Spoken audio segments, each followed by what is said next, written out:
Hey everybody, I'm Zach. And I'm Jesse. You're watching Tesla Time News. Episode 350. Now you know.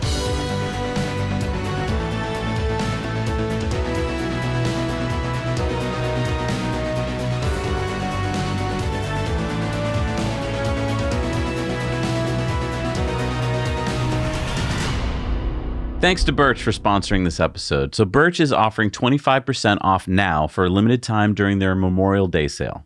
I've had my Birch mattress for over a year now, and it's made a big difference in how I sleep. And one of the things I really like is how simple the process is. Instead of having to go to a store, I was able to look online and choose which Birch mattress best suited me. My Birch was shipped right to my door, rolled up in a box, and it was super easy to set up. Now, we feel good about Birch knowing that they are committed to being better for the planet. It was important for me to choose Birch because it's made with organic and natural materials, unlike synthetic mattresses that off-gas.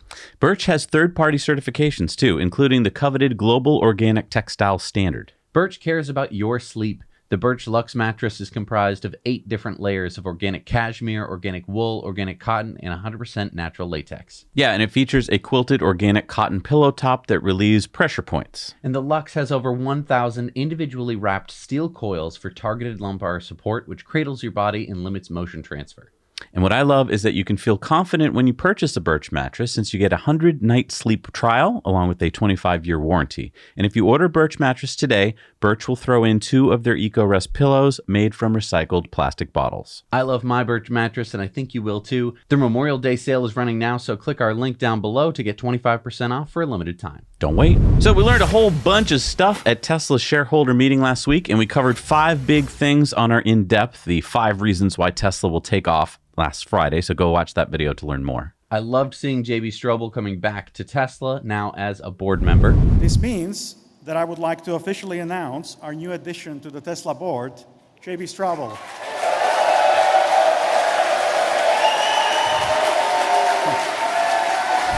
I am super excited about the progress that Tesla appears to be making with Optimus, the humanoid robot.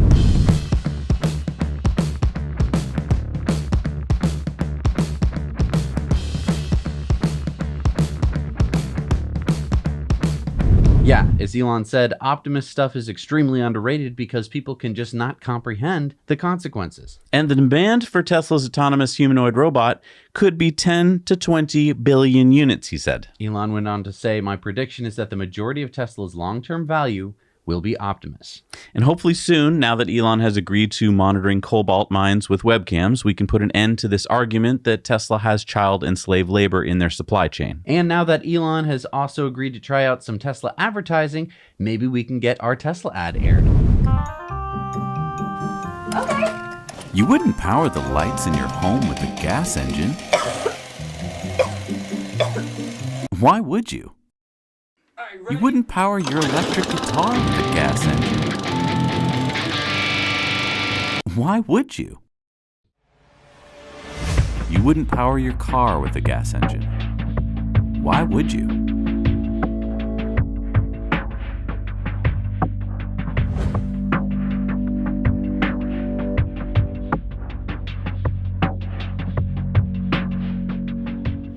Remember that? Oh, yeah. Our Why Would You ad from 6 years ago. Yeah. I think that we've gotten a little bit better at filmmaking since then. Maybe. I'm really curious to see how Elon implements some test ads and what kind of response they generate. I remember drilling the hole through the guitar so that we could put these fake smoke coming through. Hey, and if you want Tesla to advertise, hit the like button. So the Tesla Cyberquad. Does everyone remember what the Cyberquad is? Hit the like button if you remember that. For those of you who weren't at the Cybertruck unveiling with us live back in 2019, the Cyberquad was an electric off-road ATV prototype with cyber styling that we were able to see at the event. Now, they even drove it into the Cybertruck bed from which it could be charged. Elon said that it would start as an option for Cybertruck, although we haven't heard that much about it in 4 years. And neither has the U.S. Trademark Office, until now. Tesla has filed an extension for their Cyberquad trademark, specifically for the use as an all-terrain vehicle. Now, while I was looking into this, there's also a Cyberquad trademark from Tesla for clothing like shirts, hats, and jackets. Oh, okay. So does this mean that Tesla is going to make the Cyberquad soon? I mean, Cybertruck is coming out later this year. This doesn't mean anything other than Tesla extended their claim over the Cyberquad trademark. So if you want to make a shirt or an ATV and call it the Cyberquad, Tesla would have excellent grounds to sue you. And that's about it. So this doesn't mean or not mean that they're going to make it right now. It just means that they could in the future. Right. Now, is it a good sign? It's simply not a bad sign, right? Yes, but I mean, they said they were going to make it. Elon said they were going to make it as an option, so I think it's good news. Okay. So Tesla Economics tweeted to Elon, will the Tesla Roadster be able to beat the record set by the EV Rimac Nevara? It costs $2.3 million for information, for the 0 to 60 time of 1.74 seconds. And Elon just responded, LOL. Yeah, I mean, when we're at this level of car, all we're ever going to talk about is the fastest version of any car. So the Tesla Roadster, they've said, is going to come with the SpaceX package. And As an option. And it's going to be faster than just about anything on four wheels, let alone a production car. Yeah, but I mean, 0 to 60 for the Rimac at 1.74 seconds is so fast. Okay. Just for context, a jet launching off an aircraft carrier does 0 to 160 in 2 seconds. So there is room to grow. Right. And this is doable because of the SpaceX package. How does that work again? You know those Pinewood Derby cars that use the CO2 cartridges to launch themselves down the track? It's kind of like that. Tesla will install a SpaceX carbon fiber overwrapped pressure vessel, basically a big high-pressure air tank, and a high-powered air compressor, and a way to let that air out on the back of the car. And just launch it down the track. Okay, so no fire like a rocket engine. It's more like a bottle rocket, but without the water. Right. It's like an air hose. If you've ever had the opportunity to have the little air hose cleaner, it's like that, only with tens of thousands of PSI as opposed to like tens of PSI. No, I like your CO2 cartridge, idea. That's very accurate. Yeah. It's something close to that. So, I mean, it is kind of cheating, I guess. But, I mean, if you can use the onboard battery to refill the compressed air and go again, is it really cheating? I mean, if you win, does it really matter? Yeah. But here's the thing. You won't be able to use this on public roads. NHTSA is not going to allow for SpaceX packages, I don't think, on, Main Street. Yeah. Yeah, I mean, you don't do it while NHTSA's around, I guess is the idea. Right, I think it's definitely a drag strip if they allow it. Do you think, well, this is so exciting to me and to you as SpaceX fans and everything, but why do you think more people aren't talking about this? Because they haven't seen it and they don't know about it, and Elon just says SpaceX package, and so people either are imagining that there's like a real rocket strapped to the back of the car,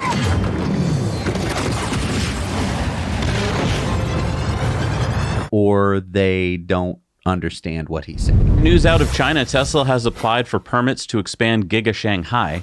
The expansion would increase the capacity of Shanghai to 1.75 million units per year, up 500,000 units from the 1.25 million currently. Also in the permit is a request to start producing pouch-style cells. I didn't know that Tesla used pouch cells. Well, I think this is for the LFP cells. Am I the only one who thought that Tesla was using the BYD blade cells for the LFPs? I've been looking around for a teardown, and I haven't found one yet. I did hear the same kind of rumor, but I haven't been able to actually certify that. So they're going to make 500,000 cars worth of pouches? No, the permit was for a small initial production run.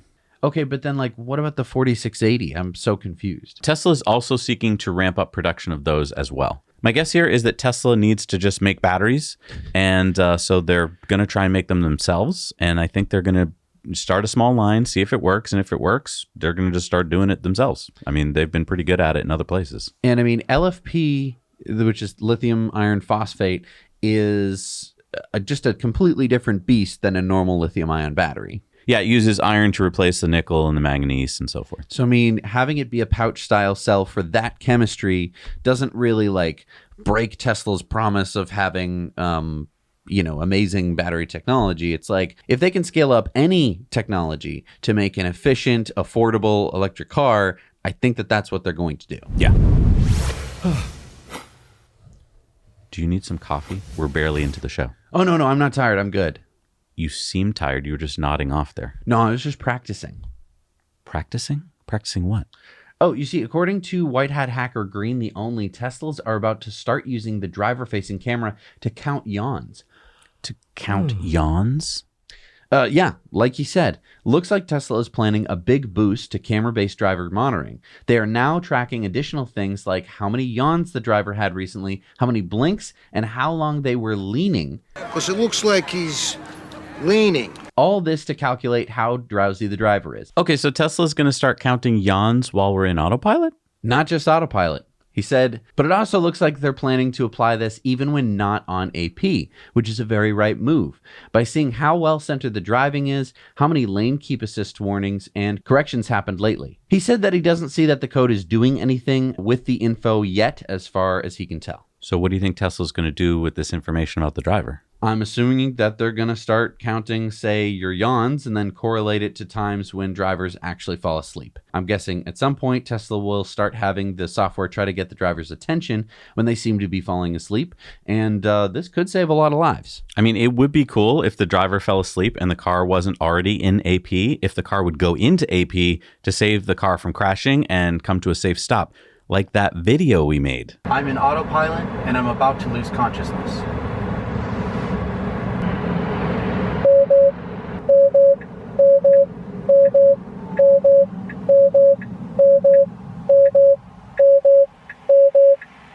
If I weren't an autopilot, I'd be dead.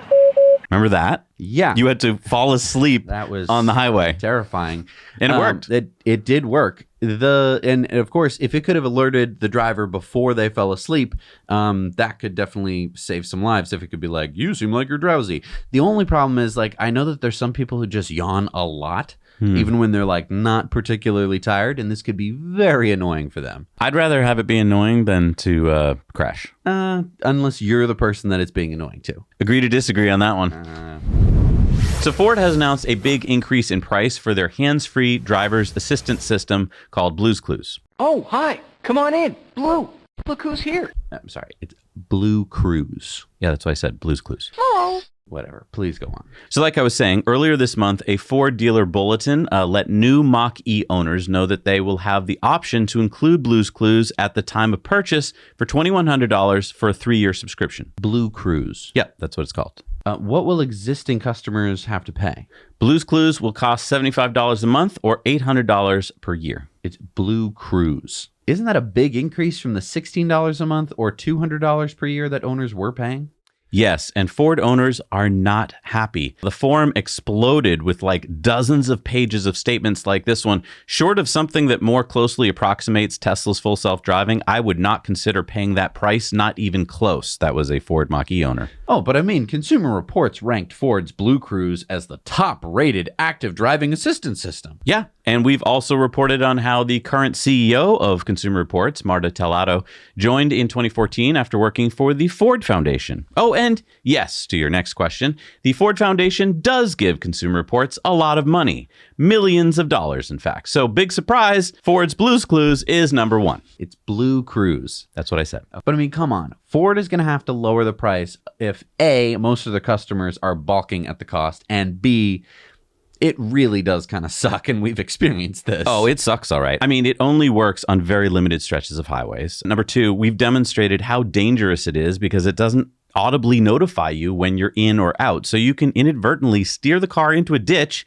and it will happily let you. And number three, it constantly tells you to keep your eyes on the road, even when I'm doing normal stuff like glancing at the screen for directions. BlueCruise is not worth $800 a year. No way. I'm going to miss you. It's BlueCruise. I'm sorry, BlueCruise. I know, right? Is Ford doing this because of those minus 102% EV margins that they reported in the first quarter? Hell yes, that's why they're doing it. I'm pretty sure the executive meeting went something like this. Johnson, where's Johnson? Here, Mr. Farley, sir. What the HE double hockey sticks are we going to do about the Mach-E margins? Margins. Higher margins. Right, sir. We're going to get right on that right away, Mr. Farley, sir. How? I want gosh darn details. Well, some good ideas we were tossing around the bullpen where we could put more Mustang logos on the car. People really respond to horses during our focus group, sir. We need to turn the ship around and fast. Horses cost money. Right. Horses do cost money, sir. We could do what Tesla did and raise the price of our BlueCruise active driving assistance software. What's your name? Connolly, sir, from the... Conley, you're replacing Johnson as the new head of whatever department Johnson was head of. Effective immediately. I like the cut of your jib, Conley. Software doesn't cost more the more we sell. So that's the way we're going to get those margins up. We'll beat Tesla at their own game. Meeting dismissed. Time for golf. Conley, you're joining me on the tee. We're teeing off at 4. BlueCruise for the win. Blues Cruise for the win. So it seems that GM has been listening to potential electric pickup truck buyers in the U.S. Yeah, the number one thing that I'm hearing from people considering an electric pickup truck that seems to give them pause is the range. Our Ford F-150 Lightning extended range supposedly gets 320 miles of range. On a very warm day. If it dips below 55 degrees, we seem to lose like 90 miles of range. Right. And our Rivian R1T is supposed to get 328 miles. Both of which are really respectable ranges, but don't forget, most potential electric pickup truck buyers haven't owned an EV before, so all that FUD that the auto industry fed them about range anxiety is now coming back to bite them. But you said that GM is listening? Yeah, GM just announced this. Chevrolet has some electrifyingly good news to share today. The Silverado EV Work Trucks EPA estimated range is in 450 miles on a full charge. With this official estimate, the Silverado EVWT is expected to offer over 100 miles more than its closest on-sale competitor. Now, is this one of those things that automakers say, and then it'll turn out that you can't get the extended range version for like 2 years? Rivian? GM says that they're, quote, on track to launch in the spring of 2023, and that they said the 450-mile version will be the first available, with the 350-mile version coming soon after the launch. So the first edition should have 510 horsepower, 615 foot-pounds of torque, 1,200-pound payload, and 8,000 pounds of towing capacity. 8,000 pounds? That's it? GM says that the max towing package will upgrade that to 20,000 pounds in 2025. My guess is that they had to stick in such a big battery to get the range that the towing and payload took a hit. Yeah, 1,200 pounds for payload is pretty scrawny, even compared with the R1T's 1,384 pounds and the Ford Lightning's 2,200 pounds. And I want to go back to Silverado's newly announced max pack range of 450. Even if you have that to 225 miles when towing, it's still a really respectable range. Yeah, and GM says their engineers have gotten the charging speed up to 350 kilowatts. So, I mean, that's pretty respectable too. Now, we don't know how big the battery is, because, I mean, if the battery is like 200 kilowatts, then that would mean that you're going to be charging that thing for a little bit longer, although, again, 350 is pretty good. I love all this, actually, because it means that when Elon's finalizing the Cybertruck, and maybe he's already done it, but he might be telling his engineers today, like, okay, make sure we've got more than 450 miles. Yeah. Well, and here's the weird thing about electric pickup trucks. If you want to make like an electric car have a bigger range, you can do one of two things. Either put a heck of a lot more batteries in it, or you can make it more efficient. The problem with pickup trucks is they're already not that efficient, and if you make them more efficient, as soon as they tow something, the range is going to be completely obliterated, and people are going to be like, what the heck happened? Yeah. Because whatever you're towing is going to seriously lower your efficiency. And I'm right? Cybertruck was supposed to have a version with 500 miles. It was.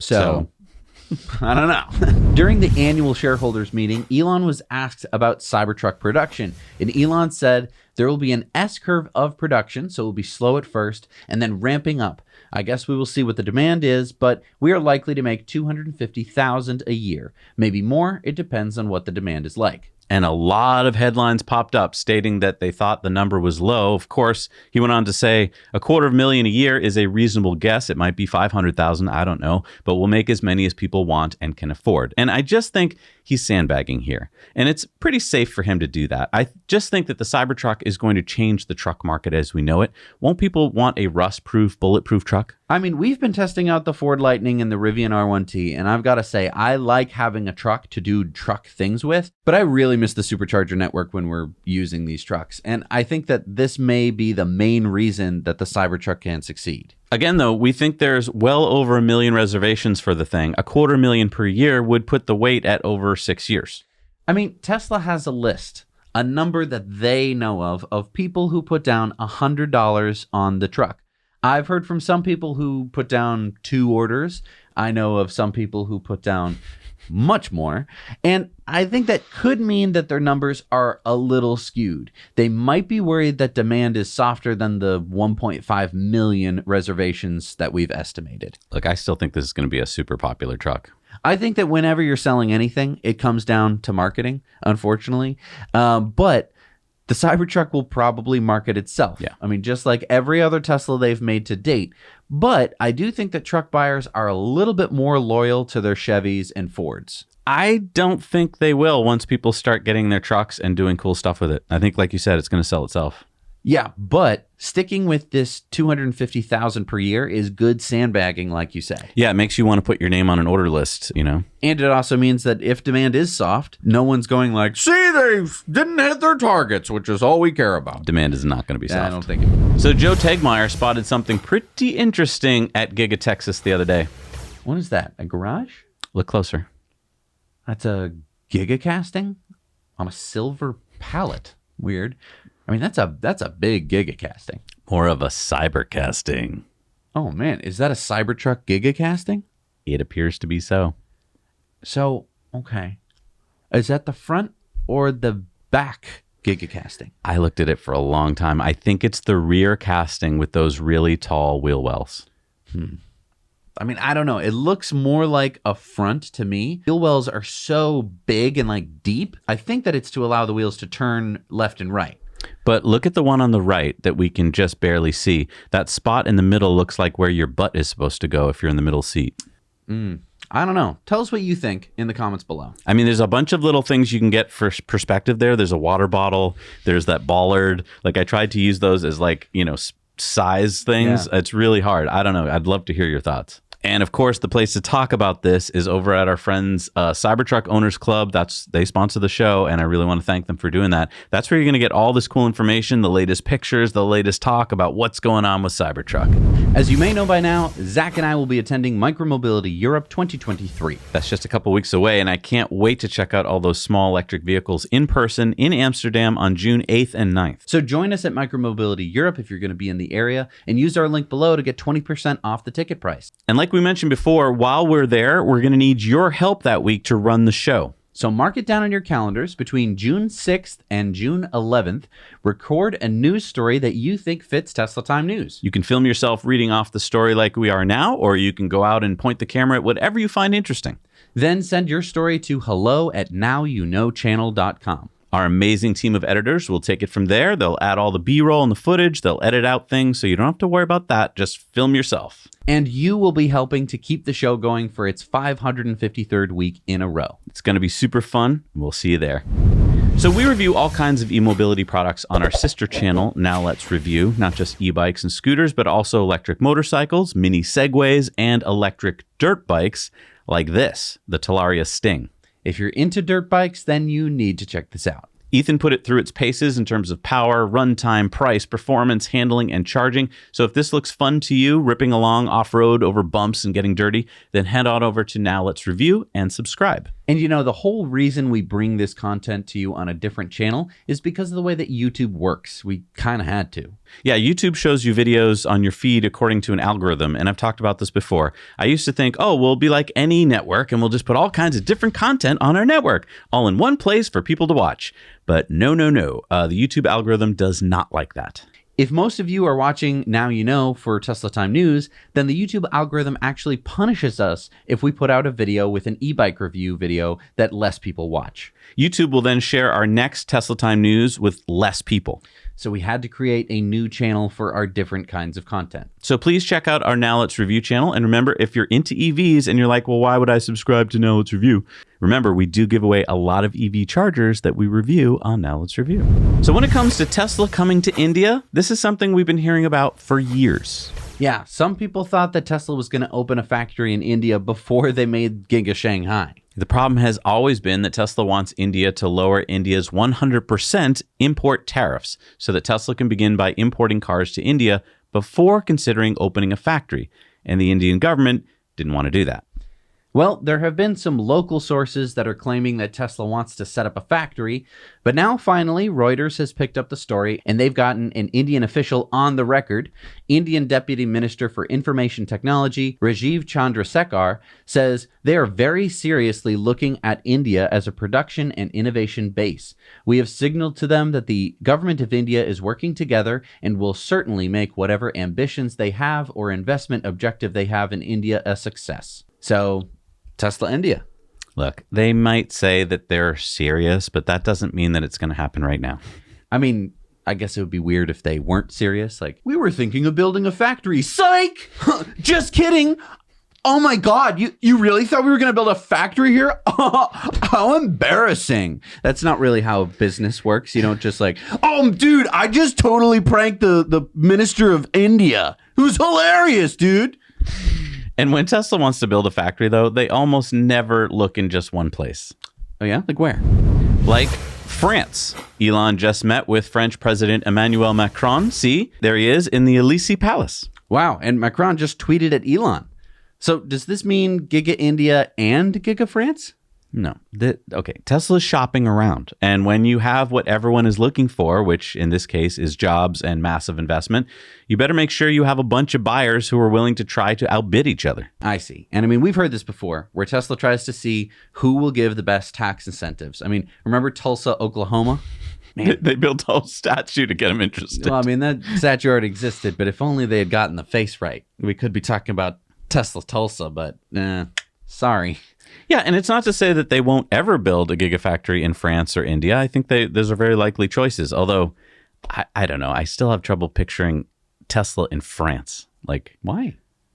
I don't know. It just doesn't... I don't want to offend France. I don't want to say anything more. There's still so much FUD swirling around Tesla. It's nice when we can report on a solid win. Tesla just won an important legal case in Delaware's Supreme Court. This case was brought by Tesla against the Department of Motor Vehicles in Delaware, which had interpreted Delaware's Franchise Act as not allowing direct sales of cars in the state. The Delaware Superior Court had ruled against Tesla, but Tesla appealed to Delaware's Supreme Court, and they just ruled in Tesla's favor, stating in their decision, "We reverse the DMV director's decision and the Superior Court judgment and remand for further proceedings consistent with this opinion. The General Assembly enacted the Franchise Act to address the disparity in bargaining power which permitted new motor vehicle manufacturers to exert economic pressure over their franchises. Its definitions exclude Tesla and its direct sales model, where new electric cars are not sold through franchise dealers in Delaware." So this means that Tesla will now be able to sell cars directly to customers in Delaware? Yes, and not only Tesla, but if Rivian, Lucid, and other companies who sell direct to customers want to sell in Delaware, they now can. Funny story, in researching this, I asked Google's Bard, which is their large language model like ChatGPT, to tell me in how many states is it currently legal to buy a Tesla directly. It told me 13. Then I proceeded to ask it about individual states. And often it would say, yes, it is legal to buy a Tesla in New Hampshire or Vermont or New Jersey when I asked it specifically. And then a few minutes later, we were up to 20 states. So don't trust it. Anyway, Tesla has pending lawsuits in many other states, and the tide is turning. It's looking like Tesla will continue winning these lawsuits to overturn these ridiculous rulings in many of these states. And that's good for consumers. I'm tired of these arguments that it's not fair. Look, make a better product at a better price if you want consumers to buy your cars. Stop lobbying your state governments to help keep you in business. You aren't going to stop Tesla, and you're just hurting your own citizens from being able to buy the safest, cleanest, most efficient cars on the planet. And also the only cars that have fart mode, dog mode, and can drive themselves. So Munro has unveiled their new electric pickup truck. Wait, Sandy Munro is making an electric pickup truck? No, not Sandy Munro. Sorry, I should have been more clear. I'd be calling for an execution. Scottish EV startup Munro Vehicles. We covered them a while back when they announced their first vehicle, the MK1 4x4. They are now unveiling their second vehicle built on the same platform, the MK1 Pickup, which has a rear bed that can hold a Euro pallet weighing up to 1,050 kilograms. That's 2,300 pounds. All right, I'm intrigued, but more specs, please. Okay, here's some more specs. 3,500 kilograms or 7,700 pounds of towing capacity, 375 horsepower with a 280 kilowatt motor, 700 newton meters torque of power, 2 AC charging rates, 7 kilowatts for overnight charging and 22 kilowatts for 3.5 hours of charging. Also DC fast charging at 100 kilowatts, so 15 to 80% in 36 minutes. Does a 0 to 60 time in 4.9 seconds. It comes with a 5-year, 100,000-mile warranty, and Munro says it's designed for 50 years of service. So Munro plans to start deliveries later this year with a target of 50 units, and they have already secured orders for 200? Yeah, Munro plans to move to a larger facility in Scotland next year where they plan to increase capacity to 250 units per year. Eventually, their plans are to scale up to 2,500 vehicles per year. What's the price? Well, I was kind of surprised because I was expecting, do you remember the Bollinger B1 and the B2? The one was an SUV, one was a pickup. Remember, they seem to have paused as Bollinger seems to have pivoted to making bigger trucks. Anyway, the B1 and B2 both had starting prices of well over $100,000. I think the B2 started at like $125,000. Yeah. Well, the Munro MK1 pickup has an MSRP of 49,995 pounds, which is about $62,000. Now, hang on. In the specs, you didn't mention range. What's the battery size? Well, the SUV version comes in 3 variants from 61 to 82 kilowatt hours of 400-volt batteries. So I'm guessing they'll offer similar variants for the pickup truck. Range for the SUV is 141 miles for the starting variant, up to 190 miles for the top variant.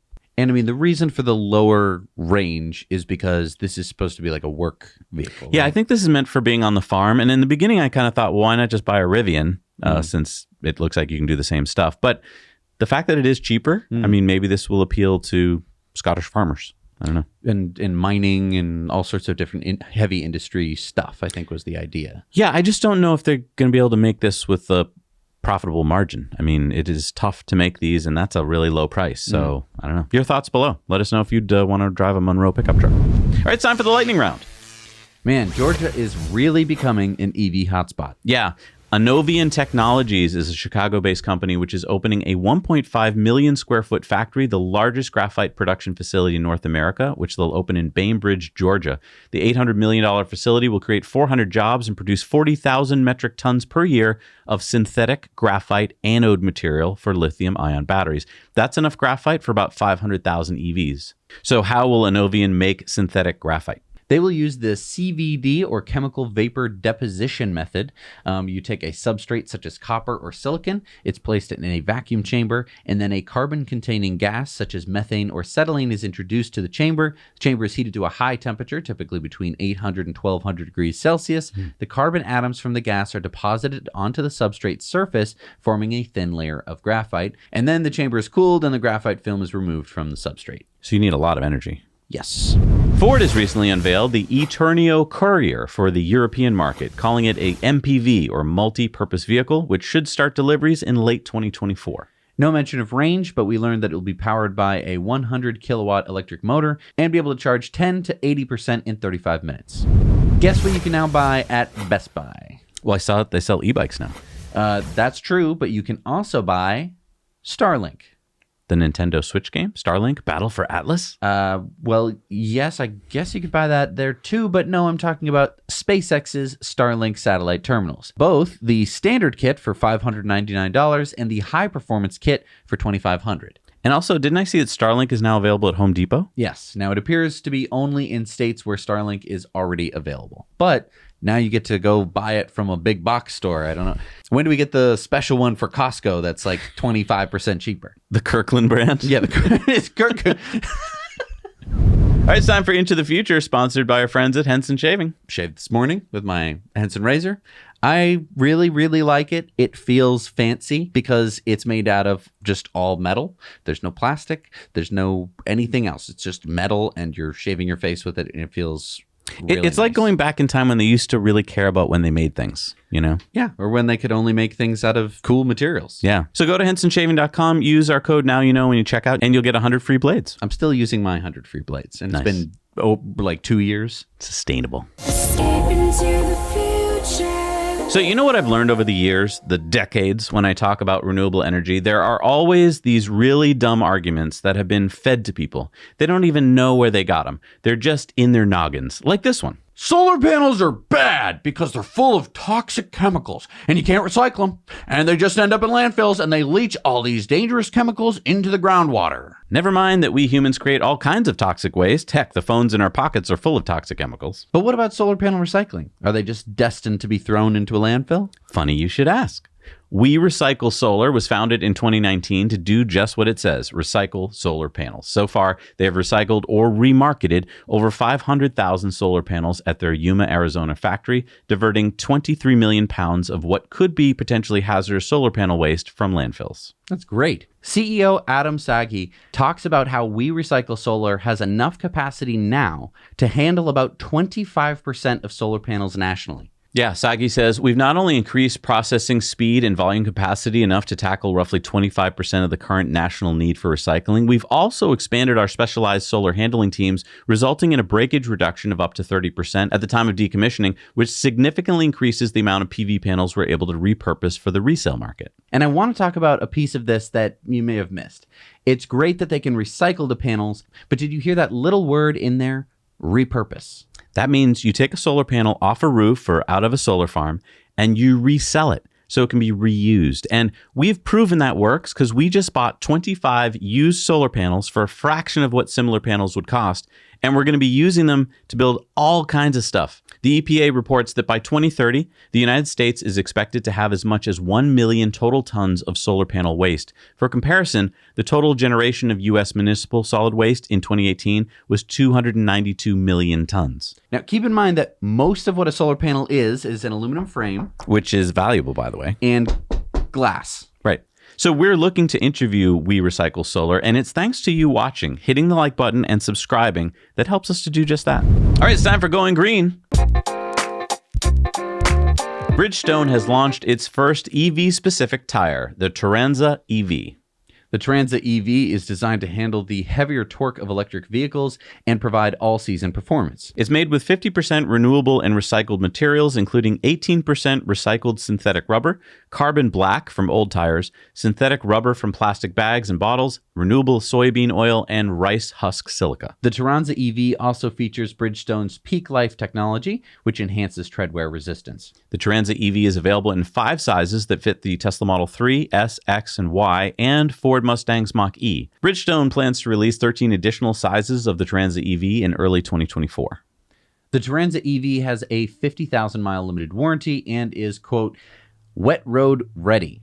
It's manufactured in North America, and we found them for $325 each on a local tire website. And so it looks like these have a speed rating of W. Yeah, that's 168 miles an hour top speed sustained. So maybe not for the Model S. Well, if you want to bring it to the track. You need performance tires to do that. And Grand Touring also utilizes what they call quiet track tech. I'm really dying to check these out because once EVs get so quiet, it's now basically the road noise of the rubber that you're hearing. So anything you can do to minimize that helps. So yeah, if you get to check these out, please let us know. Maybe shoot a video. All right, it's time for Sunspots. How would you like to relax out in your backyard under this? What's that? That is the Power Gazebo by Arca Energy. It uses these power tiles, basically black glass-on-glass frameless PV modules that each generate up to 77 watts of power. The roof is sloped at 7 to 14 degrees to catch the sun more efficiently, and it comes in 4 different configurations, from 180 square feet to 312 square feet, so it can generate from 2.4 kilowatts to 4.3 kilowatts of power. It comes with a 25-year warranty, and Arca says it can withstand winds of 120 miles an hour and 30 pounds per square foot of snow. So are these for the U.S. market? Arca says its solar gazebos will ship from its warehouse in Allen, Texas, starting this month. So yes. And how much do these cost? Well, I tried to get pricing from their website. You have to sign up for a meeting, but it seems that they don't have any meeting times for this month. And then I was like, well, I'll try something for next month. And it said, no available dates in June either. So I guess we'll never know. I mean, getting back to the story about reusing solar panels, as cool as I think it is to, buy a new system with new solar panels, if you can buy used solar panels for like $50 each and still be generating electricity, I really want to try building a system that looks just like that. Well, yeah, because so this is 3 feet by 5 feet, right? Okay. About half of the square area of a sheet of plywood. And it's about it's a little less than the sheet of plywood cost-wise if you can buy them for $50. Not to mention that when you build something like this, if you were going to make it out of plywood, you'd have to roof it.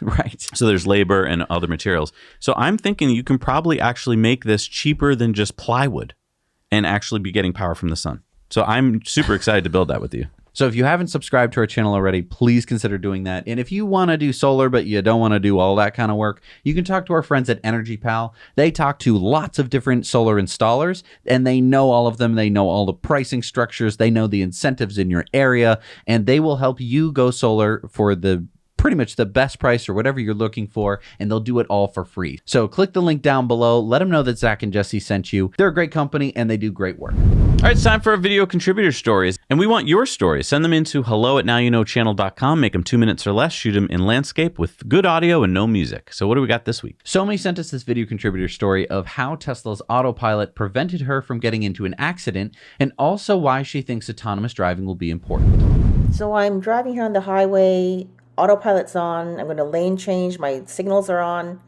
Checking in the back, and it's clear, so it's changing lanes. And so my car, the autopilot, bumped back into my lane because that white car there was also changing lanes at the same time. So we avoided a near collision there, which I'm so grateful to autopilot. But if you can see very carefully on the top right, that same white car is now behind me. This is a few moments later. We're both turning left. I think you'll see that car took a nice wide turn there. So thinking about passing me, the car will pass me, in fact. So here they come. They're now beside me and ahead of me, and we're coming up to an intersection. Now this intersection, the lane on the right after the traffic light, is going to force merge into my lane. So generally we kind of do a zipper thing, but you can see on the right, they have bumped as close as possible, bumped up next and behind that van there. That car is ready to aggressively get in. So I already kind of am aware of that. I'm not going to, challenge it. So yeah, see, right. So that white car is totally tailgating, making very clear that I'm going to get in and you're going to let me in. So I just let them in. Again, hard to tell in the video, but they are tailgating pretty closely. That white car is not happy about not being able to go faster. I think he's going to peek over to the left for a moment here even, and yeah, there he is. So so not looking very safe. Here we are. This is probably a good maybe 10-12 minutes after our encounter, and so we're going to be taking a left here. Up a very steep hill, I mind you. So, and you're going to see that this car is still wanting to get in front of this van, just wanting to go faster, contemplating that. Oh, but that's a merge lane. So next thing you know, he's going to cut me off. So I'm going to back off and let him in. Sorry, I don't know if it's a girl or a guy, but I've had it. So I'm just going to change lanes really quickly, and then I'm going to speed past and get him out of the way. And the reason why I'm showing this is because autopilot did what it's supposed to do. It avoided a possible collision. It's unfortunate that there's a blind spot on the autopilot, so it didn't see that car coming into the lane, but it did avoid a collision. But the problem is 12-15 minutes later, that other car is still emotional, driving erratically, possibly could be creating another accident opportunity. And this is why it's dangerous for humans to drive, because we are not good at keeping our emotions in check, especially under high stress situations. So that's all I wanted to show, and the reason why I wanted to show this video. That's a really good point Somi makes about humans and our emotions when driving, and I'm going to talk about that more on Patreon bonus stories this week because I really liked her point. Yeah. And speaking of Patreon bonus stories, it's time for that. So on Patreon this week, we've got some new footage of the Cybertruck, and Jesse's going to talk about something that he has now grown to like about it, along with new Tesla ad. So head over to patreon.com/nowyouknow, support us for just $1 a month, and get these Patreon bonus stories and more.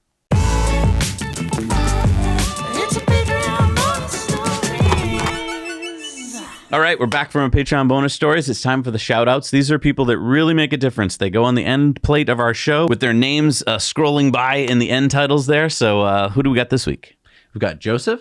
We got Peter Tarrin. Brian Merritt, Calvin L. Pusateri, and Jeff Morton. Thank you so much, guys. All right, we had a poll out this week. What was it? The poll was, do you think that the Cyberquad is going to come out with the Cybertruck like Elon said? I'm kind of torn. What did our patrons think? Here's what they said. Do you think they're right? I don't know. We'll find out.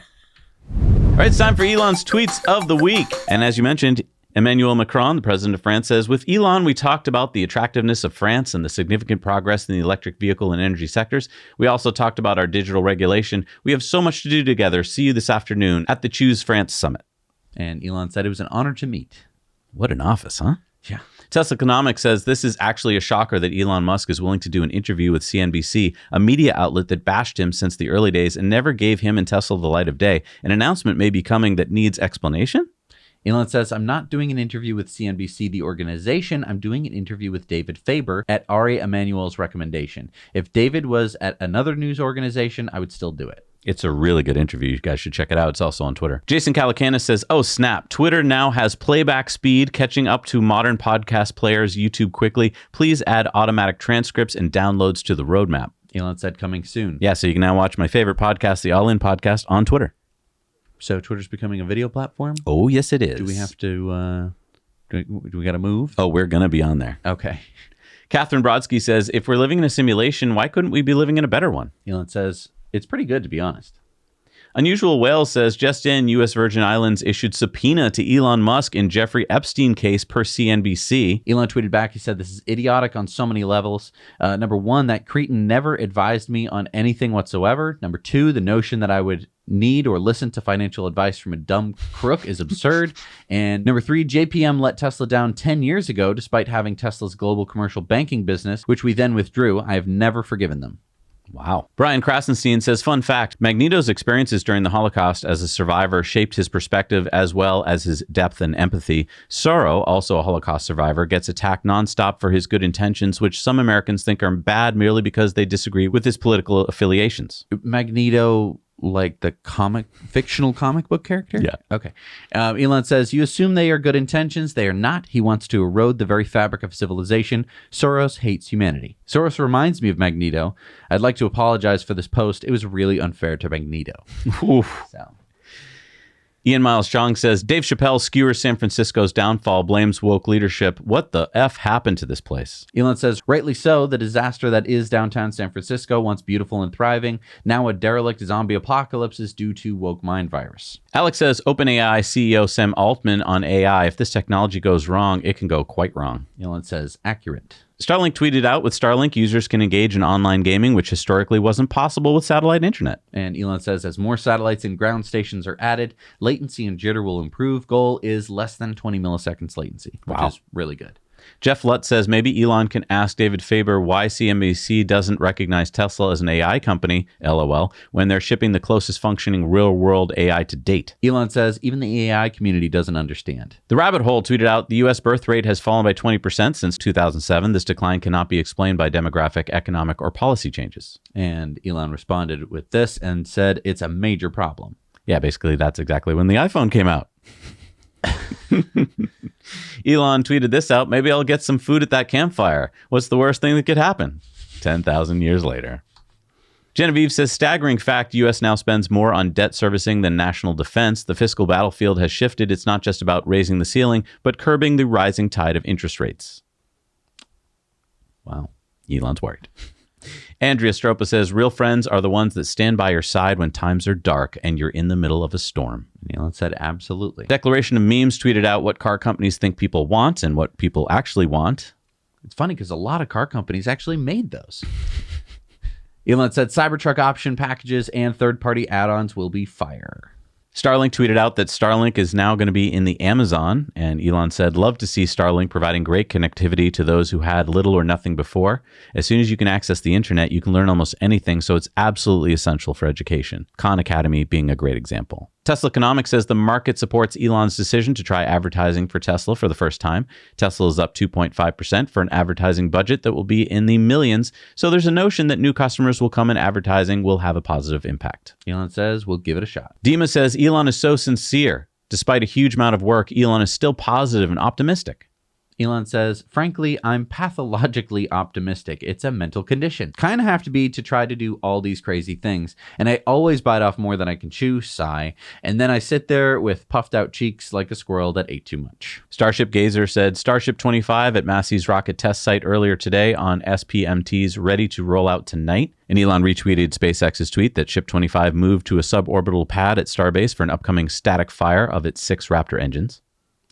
And Elon tweeted out, we're getting great use of the Massey gun range. And Elon retweeted Starlink's post that Starlink is coming to Panama. Ross Gerber says you can buy a Tesla Model S Plaid for $113,000 and have a shot at beating the $2 million Rimac. Think about that. Elon said, yep. Benny Johnson said, wait. Elon Musk gets attacked by CNN for being anti-Semitic because he criticized George Soros. And then on the same day, they promote a woman to primetime who called Soros a foreign-born villain replacing the U.S. population. Consistent. Elon says, does the public realize that Soros wants open borders? Literally not even checking to see if they're convicted serial killers on the run, which has happened more than once. Elon retweeted Starlink's post that 150 plus cruise ships and counting around the world are set to use Starlink. And Dima said SpaceX's popular Starlink ISP has launched a new promotion for people in UK rural areas that slashes the one-off hardware cost by 75% from £460 to just £99. Elon said temporary experiment to test price elasticity of demand. So a little economics for you. Elon says, why is sleep so hard? Perhaps we'll never know. Holmar's catalog and the Olympic gold medal for self-service mental gymnastics goes to Toyota once again. Toyota's top scientist warns that transitioning to electric vehicles too quickly could lead drivers to hold on to their old gas guzzlers. What? Elon Musk tweeted out about Walter Isaacson. His new book is on pre-order now. Walter is incredibly thorough in his research. Highly recommend his other books. Hallmark's catalog says, kind of brave of Elon to let Isaacson shadow him for 2 years. He wasn't always so flattering writing about jobs, but Elon has pretty thick skin. And Elon said there's probably some really embarrassing stuff in the book. Isaacson is a Patreon of ours. Wow. Got his book right on the set. Maybe he's just doing research, Dad. Austin Alred says, me to my father-in-law who is a farmer, what determines whether food is organic? Father-in-law, there are some standards in theory. In reality, a purchase order comes in with 2 sets of prices and the farmer decides which box they'll check. Elon says, what? This is messed up. I'm no vegetarian, but I do want animals to have a happy life. Elon retweeted Starlink's tweet about Starlink now being on Siargao Island in the Philippines. This will help connect a lot of schools there. That's great. Eva Fox says Tesla will conduct a third-party audit of its battery material suppliers. Despite the fact that the company's shareholders rejected the proposal, Tesla is very careful to its supply chain. Elon said, and I will review the audit personally. If you drive a Tesla, you should be able to believe in it to your core. I love that. Alex tweeted out, who the sues over this? Elon Musk wants to do something that will enable him to work harder. Massive scandal. And he's talking about the fact that, Insider put it, Elon Musk wanted to build a bathroom next to his office at Twitter so he didn't have to wake up his bodyguards when he needed to pee in the night, lawsuit says. And Elon says, even if this absurd scenario were true, my, quote, bodyguards being asleep instead of thwarting assassins would be of far greater concern to me than the shortening my trip to the bathroom. He then tweeted out, I have spaceships. The Best tweeted out the biggest horse in history, and then of course Community Notes caught that, saying this is not true, this is just an AI generated image, and Elon said Community Notes will defend us from the deepfakes. And I mean, that's what I like about his platform. Other platforms, you just have to guess whether that was the biggest horse in history. Elon tweeted this out, one hell of a plasma beam, and this is the Raptor test firing into a water-cooled steel plate. They're testing out how to keep what happened to Starbase from happening again. Wow. Holmar's catalog tweeted out, release FSD beta to the people. It is time. Elon said some easy to fix bugs addressed in 11.4.2, so that starts rolling out this weekend, will address excess conservatism with narrow roads and with lane changes in heavy traffic. Sawyer Merritt tweeted out, 2018, Tesla's going bankrupt. 2023, wrong locks on doors. And this is about this stupid story that's going around that Elon, installed non-compliant locks at Twitter. And he said, call the SWAT team on this one. Adam D'Angelo said, I expect we will see continual progress from here to AGI without any period that feels like a winter. There are just too many obvious things left to be done, and the underlying exponential growth in compute has a very long way to go. Elon says there will not be a winter for AI, quite the opposite. Balaji says, looks like Elon is now the most popular political figure in the U.S., and this is according to the Harvard-Harris poll. And Tesla Synopsis says, name something Bill Gates can't buy, and he listed Elon. I think it's true. That's true. All right, it's time for Community Mail Time. Community Mail Time. Remember, share your stories, your photos, your videos with us at hello@nowyouknowchannel.com. Christopher sent us these Tesla-inspired works at the Mr. Brainwash Museum pop-up near Rodeo Drive in Beverly Hills, California. Christopher also spotted this Cybertruck at the Tesla exhibit in the Peterson Automotive Museum in LA. David found this Ford Mach-E security vehicle in St. Louis, Missouri. Philip spotted this F-150 Lightning in Limhamn, Sweden. Sweden. Yeah, someone put it on a boat. Jeff had this local Rivian club show up at the coffee shop he owns in Overland Park, Kansas. Nice. I like the colors. Jan spotted this Model S with the license plate LOL Gas in Oslo, Norway. Steve saw this Lucid Air parked in Camp Hill, Pennsylvania. It's too bad that all the Lucid owners missed out on all these great license plates. Steve also spotted this Hyundai Ioniq 5 in Allen, Pennsylvania. Ryan saw this Subaru Solterra out in the world. That is rare. Durian spotted this Model 3 with the phrase "must have it" on it in Germany. And it's time for Supercharger reviews. Let's see what we got out there in the world. Hey, Zach and Jesse. It's Clayton here at Tiawa in Hamilton, New Zealand, at this 4-store Tesla Supercharger, 121 kilowatts. It's right on State Highway 1, so it's really handy and close to traffic. This was actually the first supercharger opened in New Zealand, so that's a bit of history for you. There's 4 stores, there's 3 empty at the moment, but you know, it's a full shopping centre. You got the cinema, you got shops, you got food court, there's heaps to do, so there's really no excuse. It's undercover, so yeah, if it's raining you're not going to get wet. Overall, in terms of a rating, I'm probably going to give it a 6 out of 10. I think there's been a lot of high ratings recently on the show, and I think, you know, there's some things that should be standard, like bathrooms and food outlets and all that kind of stuff. So yeah, 6 out of 10, I think it's fair. Now you know. Hey, Zach and Jesse, it's Phil here from Trenton, Ontario. I'm at the newer 12-stall version 3 supercharger stations. Yeah, there's a lot of amenities around here. Actually, let me give you a shot here. There's the Starbucks across the street, there's a Wendy's, there's a Burger King, McDonald's, Tim Hortons, and there's a rec center all off of this location within walking distance. A Subway, Mucho Burrito, tons of restaurants, really. Pita Pit, wow, there's a lot more than I thought. Anyways, it's right off the super busy 401, Highway 401 as well. So it's in a good spot, good location. Using the Zach and Jesse scale, I would give this supercharger station a 8 out of 10. It's pretty good. All right, now you know. All right, I'm going to do this quick because there is a lot of traffic here, but I am at the second Melville Supercharger. This is the 10 stall north on 110, Walwoodman Road. This is right near the intersection of the Northern State Parkway and 110. There's a lot of amenities here. Great spot. So behind me, there's a Uncle Giuseppe's. There's a couple of restaurants here. Lucharitos, one of my favorites. Behind me, there's a bowling alley. There's a steakhouse over there. So there's a lot of stuff to do right here in this area. Very busy business district. And then just down that away is the other Melville Supercharger, the 12 stall that I also reviewed. So yeah, really, really busy area. But I got here around lunchtime, right before peak time. And I'm gonna get a charge, have a bite to eat, and be on my way. I would give this 8 or 9 stars, well, 8 or 9 out of 10. Yeah, it's a pretty good spot.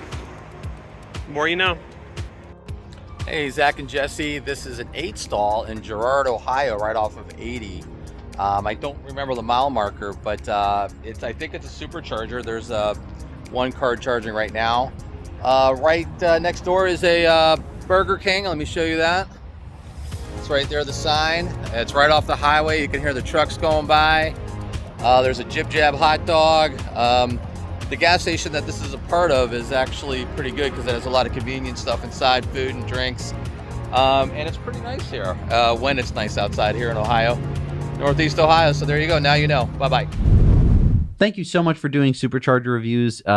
We have a map on our website where you can see all the Supercharger reviews that everyone has ever uploaded. It's the only place we know of that has it. And you can upload your own, and you can also check them all out. So it's a useful little guide if you're going on a road trip and you want to see where you want to stop and where you might want to avoid. All right, what do we got for new Superchargers in the world? We got the 3-stall in Zhengzhou, China. We got the 3-stall in Linyi, China. The 6-stall in Beijing, China. The 3-stall in Hangzhou, China. The 3-stall in Hefei, China. The 3-stall in Nanchang, China. The 3-stall in Shangrao, China. We got number 45 in Maryland, the 8-stall in District Heights, Maryland. Number 29 in Nevada is the 8-stall in Sparks, Nevada. Number 73 in Sweden is the 12-stall in Naka, Sweden. Number 9 in Mississippi is the 8-stall in South Haven, Mississippi. Number 167 in Germany is the 8-stall in Solingen, Germany. Number 60 in Virginia is the 8-stall in Raphine, Virginia. We got the 8-stall in Arlington, Texas at East Barden Road. We got the 6-stall in Beijing, China. We got number 121 in Texas, the 8-stall at Van Horn on West Broadway Street in Texas. Number 60 in Australia is the 6-stall, 140 kilowatt at Runaway Bay, Queensland. The 3-stall in Guangzhou, China. The 3-stall in Boshan, China. Number 45 in Massachusetts. I couldn't believe that we have this many in this small state. 12-stall in Danvers, Mass. Number 25 in South Carolina is the 8-stall at North Myrtle Beach, South Carolina. Number 44 in Washington State is the 16-stall in Renton. And number 1,694 in China, 5,071 in the world, is the 3-stall in Shanghai. Now, look at Shanghai. See all those red dots? Uh-huh. Do you see how densely packed the Superchargers are in Shanghai? Wow. It's like its own country. Wow. That's amazing. Most of them are like 3-stalls, right, because they're like at little plazas and stuff like that. I think it's probably hard to get a lot of power in one place is probably what it is. But yes, but that's also just nuts. Space. That's nuts. Yeah, that's crazy. And I want to thank you for watching today's show. Whether it was your first, your 50th, or your 350th, I am just so happy that you've joined us on our journey together. I couldn't have done it without this guy right here, and I wouldn't have wanted to. I said this before, and I'm sure I will say it again. I'm the luckiest person on the planet. I get to work with one of the smartest, funniest, kindest souls. I get to work with you. I get to play with you. I get to build with you. I get to plan with you. I get to talk with you, discover with you, have adventures with you. You are my best friend. I trust you more than anyone else on this planet. You are truly my best friend. And I am honored to work with you side by side on this show every week, as we have done for 350 weeks in a row. I'm so proud of what we create together. I'm so honored that we can be in some small way a part of your lives, in your community. We'll see you next week. Now you know.